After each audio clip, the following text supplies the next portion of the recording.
Do you believe in ghosts? Most people don't until they experience something that chased them to the core.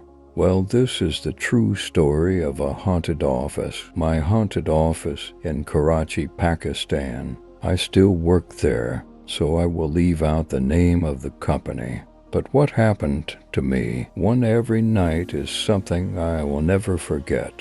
It was the last Saturday of the month. As usual, I had a mountain of work to complete every last Saturday of the month. My company has a lot of closing tasks to finish, and it had become my duty to stay behind and take care of them. Normally, I would always ask someone to stay late with me, but that particular night, for some reason, I was completely alone. Our office is on the 3rd floor, and all the other offices in the building had long since closed. It was midnight and the silence was suffocating. The lights in my office were off, except for a small lamp in my cabin that cast a dim glow across my desk. Everywhere else darkness swallowed the room. At first I was working diligently, determined to finish everything quickly, but after a while I started to feel tired and decided to order some coffee from a nearby restaurant. Time passed and the delivery boy was late. Growing impatient, I finally received a call from him. His voice sounded shaky, almost frightened. "I am at the main gate," he said, "but I am afraid to come up. Your building is completely dark, and I can't head up to you. Could you please grab your order from the gate?" A little irritated but understanding, I left my cabin. The hallway outside was even darker than my office, and for the first time, I felt a chill creep down my spine. This was not the first time I had stayed late, but this night felt different. I felt wrong. I took the elevator down to the ground floor and picked up my coffee. The delivery boy, nervous expression, mirrored the unease building inside me. As I made my way back to the 3rd floor, I tried to shake off the feeling. I returned to my desk, sipped my coffee, and felt a brief moment of calm wash over me. Energized, I resumed my work, but then suddenly, I heard the elevator coming up to my floor. That's strange, I thought. Maybe it's the bodyguard or the delivery boy coming back. The elevator doors opened with a ding, but no one stepped out. I stared, waiting for someone to be here, but the doors remained open, and the hallway stayed empty. My heart started to trace. It couldn't be a malfunction. The elevator only opens when someone stands in near the sensors, but no one was there.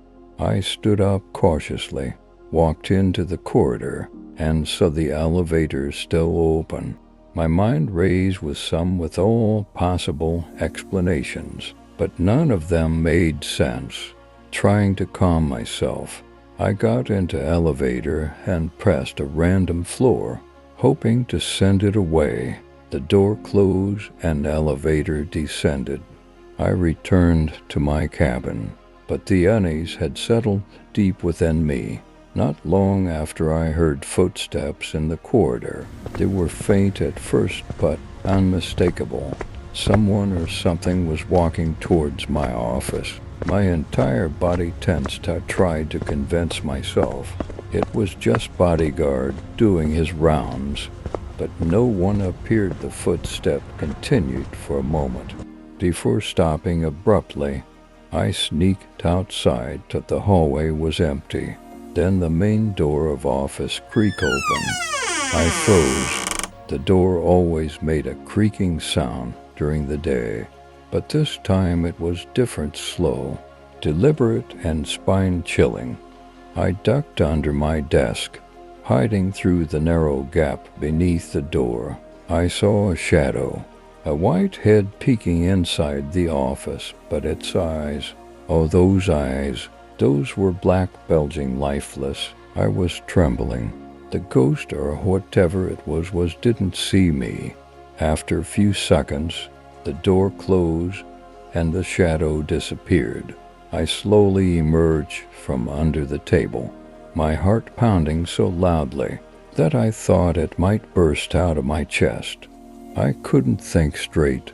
My phone was at 1% battery, and it was terrified of being trapped in the building with whatever that thing was.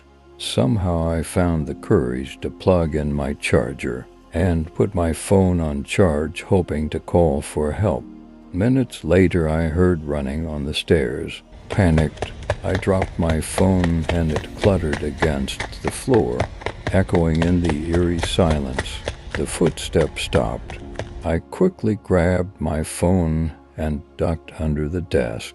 Again, I felt like hours, but it could hear faint footsteps coming from the floor above, the 4th floor. I dialed the bodyguard number with shaking hand and told him everything. He responded in a calm, almost casual tone. "Oh, that's just the goose," he said. "They always try to scare people who stay late. I had similar experiences, but I have gotten used to it. They only get active at night." My mind raced. Goose active at night. I couldn't believe what it was, but I was hearing my work was so far from finished. But I was too terrified to continue. I begged the bodyguard to come up to my office so I wouldn't be alone. Thankfully, he agreed. When he arrived, I felt a wave of relief washed over me. I told him about footsteps from the 4th floor, and he suggested we check it out together. I was hesitant, but he reassured me he won't go too close. He said, "Let's just see the door from the stair." Reluctantly, I agreed. As we climbed up the stairs, my heart pounded in my chest. When he reached the 4th floor, I was shocked to see massive lock and heavy chains securing the doors. "Why is it locked like that?" I asked, my voice barely above a whisper. "The floor is haunted," he replied. "The ghosts own it during the day. They don't bother anyone but at night. This building belongs to them. They've entered the halls, and if they find someone working late, they do their best to scare them." That was it. I couldn't take it anymore. I returned to my office, packed my bag, and went home, shaken to the core. The next day, I called in sick. When I returned to work, I told my boss that I will never stay at the office late again. I was ready to quit if he insisted, but thankfully he understood and allowed me to finish my work from home.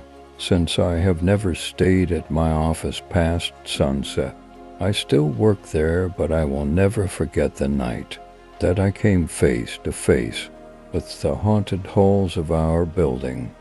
I hope you enjoyed the story, because believe me, every word of it is true.